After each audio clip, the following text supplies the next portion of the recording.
বাংলাদেশে চলছে অরাজক পরিস্থিতি, সেখানে হিন্দুদের ওপরে লাগাতার আক্রমণ চলছে। বর্তমানে বাংলাদেশে এমন পরিস্থিতি তৈরি হয়েছে যে সেখানে জেল থেকে বের হওয়া জিহাদিরা ভারতে ঢুকে পড়তে পারে বলে আশঙ্কা রয়েছে। আবার এই অরাজক পরিস্থিতিতে ভারতে অনুপ্রবেশ বৃদ্ধিরও আশঙ্কা রয়েছে। সীমান্তে নজরদারিও চলছে। সেই সঙ্গে ভারতের দালাল চক্র আগের থেকে আরো বেশি সক্রিয় হয়ে উঠেছে। সব মিলিয়ে সীমান্তে বিপদের ঘণ্টা বাজছে। সীমান্ত দিয়ে যাতে কোনো অনুপ্রবেশকারী ঢুকতে না পারে তার জন্য বাড়ানো হয়েছে নিরাপত্তা।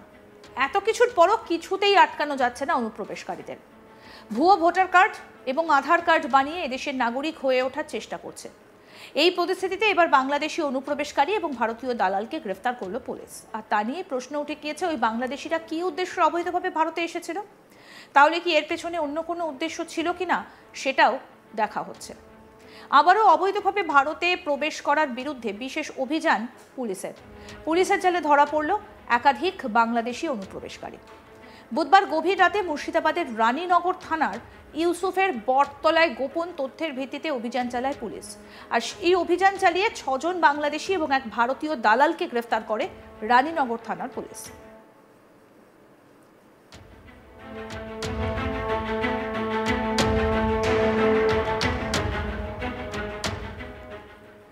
পুলিশ সূত্রে জানা যায়, ধৃতরা হলেন মোহাম্মদ আবদুল্লাহ, কেতাবুর কামালউদ্দিন, কালামউদ্দিন, মোহাম্মদ সেলিম, মোহাম্মদ জুয়েল রানা। এই 6 জনের বাড়ি বাংলাদেশের চাপাই নবাবগঞ্জ এবং রাজশাহী জেলা এলাকায়।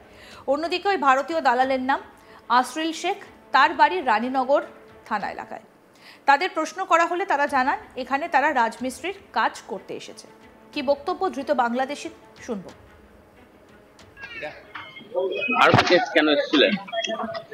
ভারতে দালাল নিয়ে আসছিল। কিসের জন্য? আমরা তো আসছি রাজমিস্ত্রি কাজ করার জন্য। রাজমিস্ত্রি কাজ চেন্নাইতে যাবে টার্গেট করছিলাম।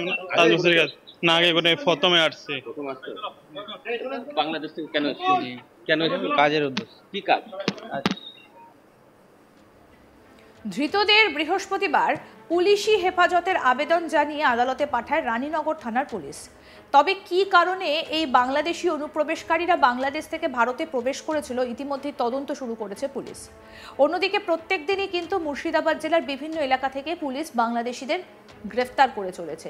এই বাংলাদেশি অনুপ্রবেশকারীদের তাহলে কি করিডোর হয়ে দাঁড়িয়েছে মুর্শিদাবাদ জেলা? সেই প্রশ্নটাই উঠে আসছে। আমাদের প্রতিনিধি সব্যসাচী ব্যানার্জি কি প্রতিবেদন তুলে ধরেছেন শুনবো এবার। আরো বাংলাদেশি গ্রেপ্তার মুর্শিদাবাদে।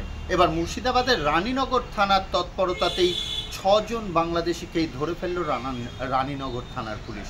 জানা যাচ্ছে যে রানীনগর থানা এলাকার একটি বটতলার এলাকাতেই গা ঢাকা দিয়েছিল 6 জন বাংলাদেশি। সেই 6 জন বাংলাদেশিকেই গ্রেপ্তার করে রানীনগর থানার পুলিশ।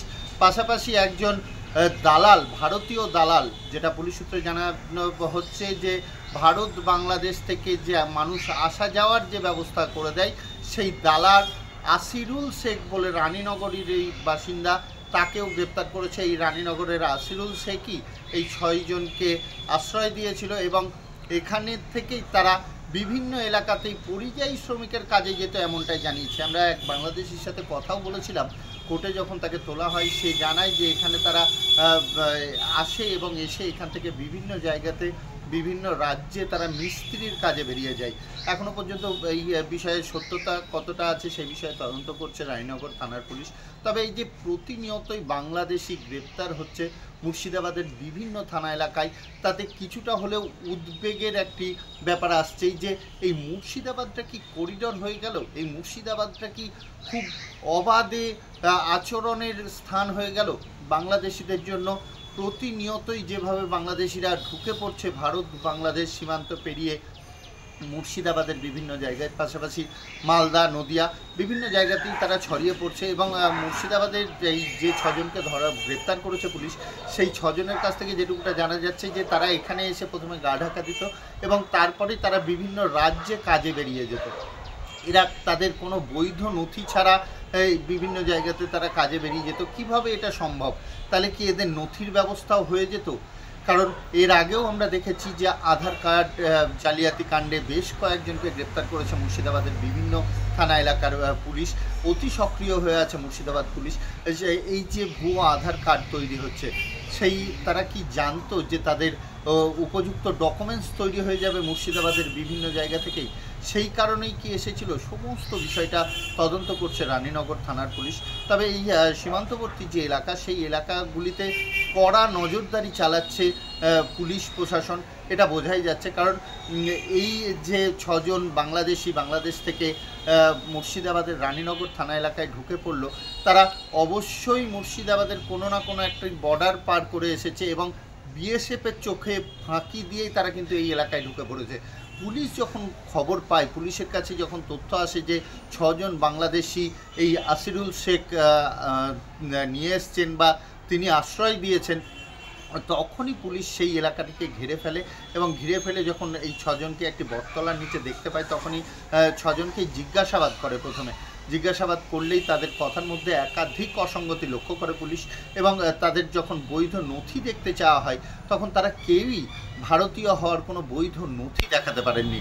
তখনই যখন প্রেশার দিয়ে পুলিশ আরও বেশি তাদের জিজ্ঞাসাবাদ করতে থাকে, তখনই তারা স্বীকার করে নেয় যে তারা শিবগঞ্জ, চাঁপাইনবাবগঞ্জ এইসব এলাকার বাসিন্দা বাংলাদেশের। তারা বাংলাদেশ থেকে এদেশে চলে এসেছে এবং তারা প্রাথমিকভাবে বলেছে যে তারা মিস্ত্রির কাজ করার উদ্দেশ্যে এসেছিল। এখান থেকে বিভিন্ন রাজ্যে তারা মিস্ত্রির কাজ করতে বেরিয়ে যেত, কিন্তু পুলিশ পুরো বিষয়টি তদন্ত করছে যে আলাদা কোনো অসৎ উদ্দেশ্য ছিল কিনা, তারা কি উদ্দেশ্য নিয়ে ভারতে এসেছিল, কেনই বা এই রানীনগরের এই এলাকাটাতেই 6 জনের গা ঢাকা দিয়েছিল। সমস্ত বিষয়টা পুলিশ তদন্ত করে দেখছে। এদেরকে মহকুমা আদালতেও তোলা হবে এবং এদেরকে পুলিশ হেফাজতে নিয়ে এসে তাদের আরও জিজ্ঞাসাবাদ করা হবে, এমনটাও জানা গিয়েছে পুলিশ সূত্রে। তবে এইটা অনেকটাই উদ্বিগ্ন হয়ে উঠছে এলাকার মানুষজন যে এত পরিমাণ বাংলাদেশি আসছে কি করে, কিভাবে বিএসএফের চোখ এড়িয়ে তারা ঢুকে পড়ছে, কিভাবেই বা কোন পথ দিয়ে আসছে, সেই পথ এখনও পর্যন্ত কেন কড়া নজরদারি চালানো হচ্ছে না, সেই পথকে কেন বন্ধ করে দেওয়া হচ্ছে না। এই মুর্শিদাবাদ যে বিস্তীর্ণ বর্ডার এলাকাতেই অধিকাংশই হচ্ছে জলপথ, আর পাশাপাশি যেটুকুটি স্থলপথ আছে সেইটুকুটিতে কোনো রকম ফেন্সিং নেই। সেই কারণেই এবং এই বর্ষার সময় একটি অদ্ভুত ব্যাপার লক্ষ্য করা যায়, চর এলাকাতে বড় বড় এক মানুষের বেশি কাশের জমি হয়ে যায়।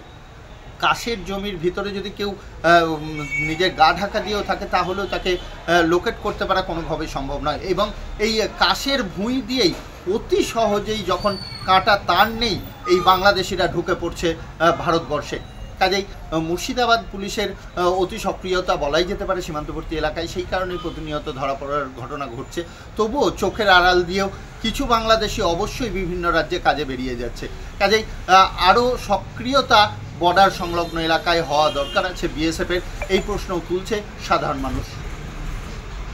আরও আপডেট পেতে দেখতে থাকুন আজ তাক বাংলা, সাবস্ক্রাইব করুন, নোটিফিকেশন পেতে বেল বাটন অপশন প্রেস করুন।